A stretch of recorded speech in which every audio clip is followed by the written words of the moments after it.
ஆத்ம வித்யா யோகாவின் ஆன்மீக நறுமணம் ஆக்கம் பெறும் நம்மனம். மலை உச்சியை போய் பார்க்கணும்னு சொல்லிட்டு மலை மேலே ஒருத்தர் ஏறி போகிறாரு, ஒரு மனுஷன். அண்டு மலை உச்சிக்கு ஒரு 10 அடிக்கு முன்னாடி வந்துட்டார். அண்டு காலையில் ஏறினார். அண்டு அவர் ஏறி போகிறதுக்குள்ளே இருட்டிடுச்சு. அண்டு ஒரு 10 அடிக்கு முன்னாடி மேலே பார்க்குறாரு ஆகாசத்தை.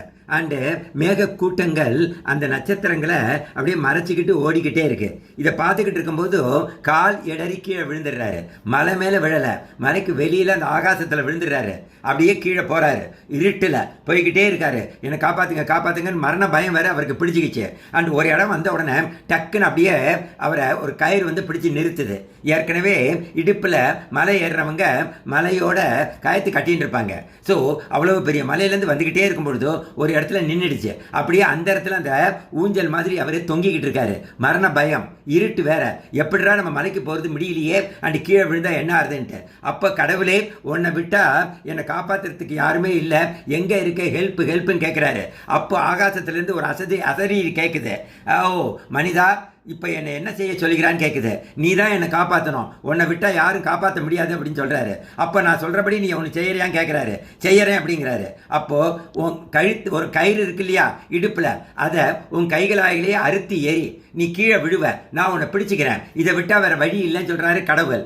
ஆனால் கொஞ்ச நேரம் அமைதியாக இருக்குது. அவன்கிட்டேருந்து பதிலை காணும். இதுதான் நடந்தது.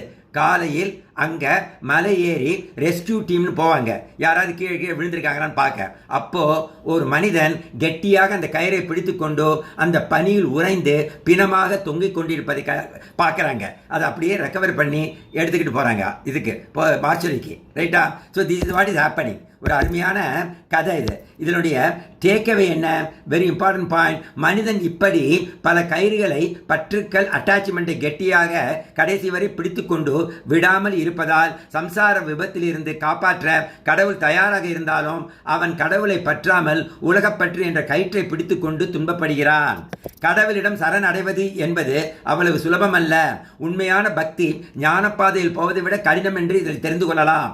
ஆம், பக்தன் 100% நம்பிக்கையை கடவுளின் மீது மாறாமல் வைக்க வேண்டும். தன் உயிரை விட கடவுளை நேசித்த பக்தர்கள் நிறைய பேர் வாழ்ந்திருக்கிறார்கள். கடவுள் நம்பிக்கை என்பது முழுமையாக இருந்தால் எந்த அபாயகரமான சூழ்நிலையிலையும் மனிதன் பயமின்றி இருக்கலாம். கடவுள் மீது முழு நம்பிக்கை இருந்தால் மட்டுமே அது தூய அன்பாக மாறும். அன்பு இருக்கும் இடத்தில் பயம் இருக்காது. உலகப்பற்று கடவுளை அடைய ஒரு பெரிய தடைக்கல். கடவுளை நம்புவோம், பக்தியை வளர்ப்போம். இறைவா நன்றி.